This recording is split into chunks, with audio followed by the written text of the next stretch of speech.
Want to know about lightings in your home? Then watch this video.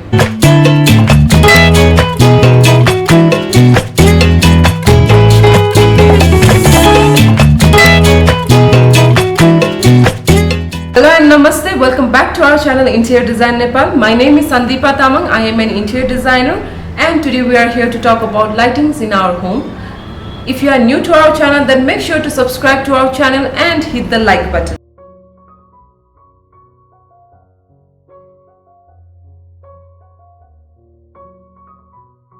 Lightings is very essential in our home.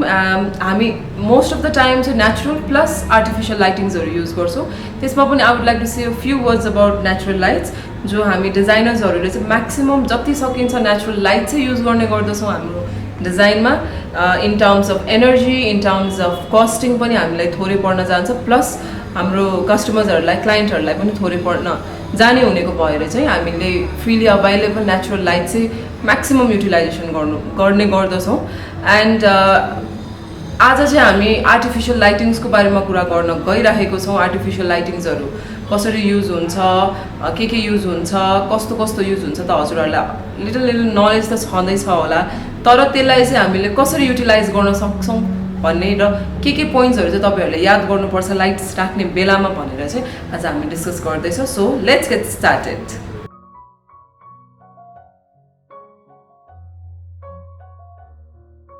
Number one point, you should plan it out. Everything that you want to have in your home, like in terms of lightings, your room ma चाहिँ तपाईलाई warm light राख्नु छ यो रूममा चाहिँ तपाईलाई white light राख्नु छ या यो रूमको चाहिँ मलाई vibe चाहिँ अलिकति डिफरेंट चाहिन्छ या के चाहिन्छ तपाईको जब तपाई घर बनाउँदै हुनुहुन्छ या घरमा शिफ्ट हुँदै हुनुहुन्छ या तपाई अलरेडी एक्जिस्टिङ जुन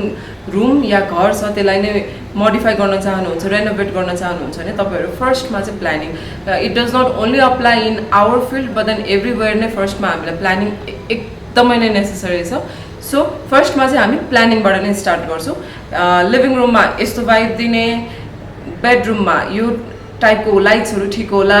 या म पर्ने ठाउँमा चाहिँ मैले यस्तो लाइट राख्नु पर्ला यो मुड दिनु पर्ला भनेर चाहिँ फर्स्टमा चाहिँ तपाईहरु लाइटिङ्सलाई चाहिँ प्लानिङ गर्नु होला सो नम्बर 1 मा थियो you should plan it out हैन अब नम्बर 2 मा चाहिँ हामीले चाहिँ टेबल हपिङ भनेर भन्छौं टेबल हपिङ भनेको कस्तो टाइपमा भन्नु पर्दाखेरि चाहिँ जस्तै हाम्रो डाइनिङ टेबल होला जस्तै हाम्रो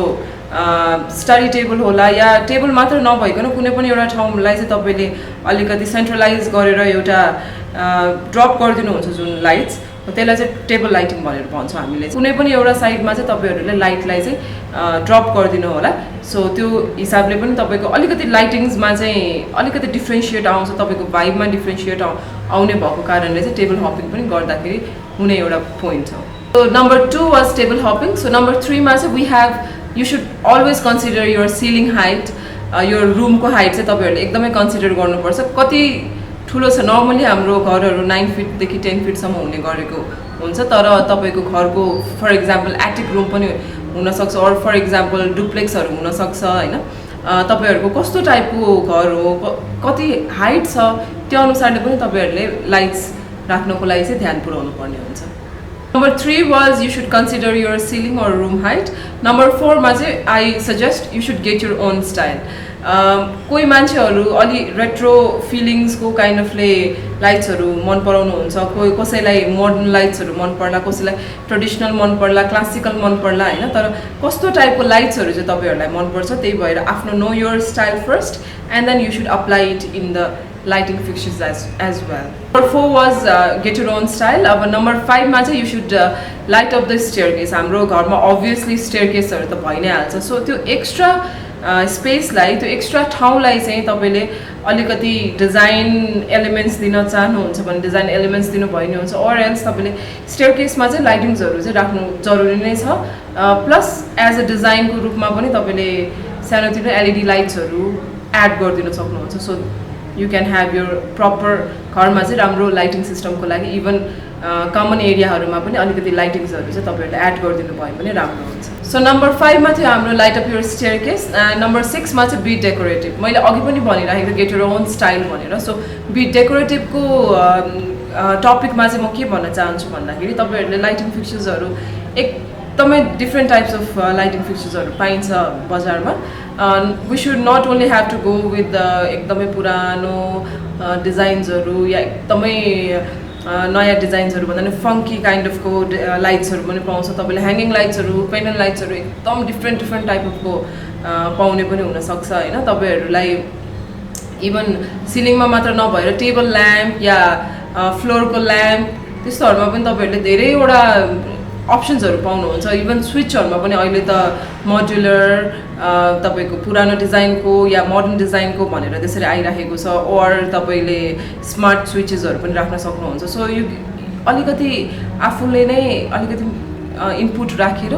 डेकोरेटिभ पीसेस काइन्ड अफले पनि लाइट्सहरुलाई युज गर्न मिल्छ नम्बर 6 मा चाहिँ बी डेकोरेटिभ थियो भने नम्बर 7 मा you can layer your lights है लेयर योर लाइट्स भनेको चाहिँ लाइट माथि लाइट त्यसमाथि अर्को लाइट राख्ने भनेर भन्न खोजेको हैन कि how you can layer your lights is just take an example of एउटा बेडरुमको हैन बेडरुममा पनि अब हामीले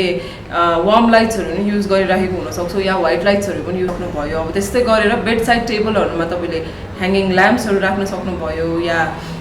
तपाईले स्टडी ल्याम्प्सहरु राख्दिन सक्नुभयो अनि त्यस्तै गरेर तपाईले वालमा पनि लाइट्सहरु राख्न सक्नुहुन्छ हैन यो यसरी डिफरेन्ट लेयर्सहरु चाहिँ जब तपाईले एउटै रुममा it does not only have to be surface light मात्र राख्ने या वाल लाइट मात्र राख्ने भनेर गरिराख्नु पर्दैन यु क्यान ह्याभ ट्युब लाइट्सहरु पनि राख्न सक्नुहुन्छ सो यस्तो डिफरेन्ट काइन्ड अफ को लेयर्सहरु जब तपाईले बनाउनुहुन्छ एन्ड स्पेसिफिक पढ्नको लागि भनेर हामी स्टडी ल्याम्प मात्र अन गर्छौं या ओभरअल सबै नै लाइटहरु बालेर बसिराख्नु पर्छ भन्ने पनि हुँदैन या बालेर बस्न चाहनुहुन्छ भने बस्न मिल्ने हिसाबमा जब हामी डिफरेन्ट टाइप्स अफ लाइटहरु युज गर्छौं त्यसलाई चाहिँ लेयरिङ भनिन्छ हैन सो तपाईको के पर्पसको लागि छ रुम त्यो अनुसारले चाहिँ तपाईले लाइट्सहरुलाई चाहिँ लेयरिङहरु गर्न सक्नुहुन्छ number 7 was layer your lights number 8 मा चाहिँ पेन्ट ओर कलर हैन पेन्ट ओर कलरमा चाहिँ तपाईको एउटा सिलिङको पेन्ट भयो एउटा तपाईको वालको पेन्ट भयो या टेक्सचर्सहरु हुन सक्छ या तपाईको लिनेनहरु कटनहरु हुन सक्छ जुन फ्याब्रिक्सहरु युज गरेको हुनुहुन्छ हजुरहरुले या फर्निचर्सहरु हुन सक्छ हैन फ्लोरिङ डिफरेन्ट टाइप्स अफ थिङ्सहरु हुन्छ हाम्रो जुन रुममा त्यो रुमको त्यो सामानहरुले चाहिँ सर्टेन काइन्ड अफ को एउटा कलर त भइ नै हालेको हुन्छ त्यो कलरले पनि हाम्रो लाइट्सलाई अब्जर्भ गर्छ हैन सो यो लाइट र यो हाम्रो कलर चाहिँ they are like totally dependent to each other kind of पनि हो के जस्तै फर एक्जाम्पल तपाईको एउटा डार्क रुम छ बट देन तपाईलाई एकदमै व्हाइट लाइटिङ चाहिएको छ भने तपाईले जति नै व्हाइट लाइट राख्नुहुन्छ त्यसमा त्यो रुम डार्क नै हुन्छ हैन जति लाइट चाहिने छ त्यो रुममा जति नै राख्नुहुन्छ जे गर्दाखेरि पनि तपाईको त्यो रुम डार्क नै हुन्छ हैन बिकज एउटा ब्ल्याक ब्याकग्राउन्डमा त हामीले व्हाइट लाइट फालेर के पनि कामै छैन सो लाइट र कलरलाई पनि एकदमै ध्यानमा राखेर तपाईको वालको पेन्ट तपाईको फर्निचरको कलर्सहरुदेखि लिएर फ्लोर एभ्रिथिङको कलर्सहरुलाई पनि ध्यानमा राखेर चाहिँ हामीले लाइटिङ्सहरुलाई चाहिँ प्रपर वेमा चुज गर्नुपर्छ So these are all about tips for choosing your lights हैन घरमा चाहिँ लाइट्सहरु चाहिँ स्पेसिफिक यही लाइट चुज गर्ने भन्दा पनि लाइटिङ्स चाहिँ कसरी राख्ने भनेर चाहिँ यो जनरल टिप्स हो म फेरि एकचोटी दोहोऱ्याइदिन्छु नम्बर्सहरु के थियो भनेर पोइन्ट्सहरु so number 1 it was plan it out आफूले प्लान गर्नुपर्ने number 2 it's table hopping number 3 consider your ceiling और room height number 4 get your own style Number 5, light up your staircase. Number 6, be decorative. Number 7, layer your lights. Number 8, paint or color. So these are all the points for choosing your lightings in your home. हैन लाइटिङ्सहरु कसरी राख्नु पर्छ भनेर तपाईहरुले ध्यानमा राख्नु पर्ने कुराहरु मैले भनिहाले this is our part 1 we are also having another video about lightings in similar manner technical कुराहरु अलिकति धेरै हुन्छ लाइटिङ्समा अब यो चाहिँ मैले जनरल वर्डमै भनेको kind of नै लिनु भयो हुन्छ हैन टेक्निकल अब there are so many things that we have to calculate in terms of lighting height or everything नै हुन जान्छ but मैले चाहिँ जनरल नर्मल वर्ड्समा चाहिँ मैले जस्ट साधारण सरल भाषामा भन्न खोजेको चाहिँ लाइटिङ्समा चाहिँ यति नै छ I hope you guys enjoyed the video and make sure to check out our another video as well if अरु तपाईहरुसँग केही क्वेशन छ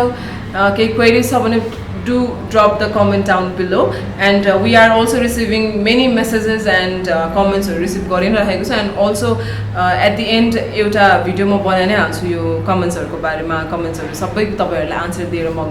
भने नै हाल्छु and also thank you all for sending me personally पनि मेसेजेस पठाइ नै राख्नु भएको छ प्लस अफिसमा पनि हजुरहरूले मेसेजहरू सेन्डै गरिराख्नु भएको छ so thank you everyone for that I'll see you in the next video. I hope you liked this video as well. My name is Sandipa Tamang signing out. I'll see you in the next video. Bye.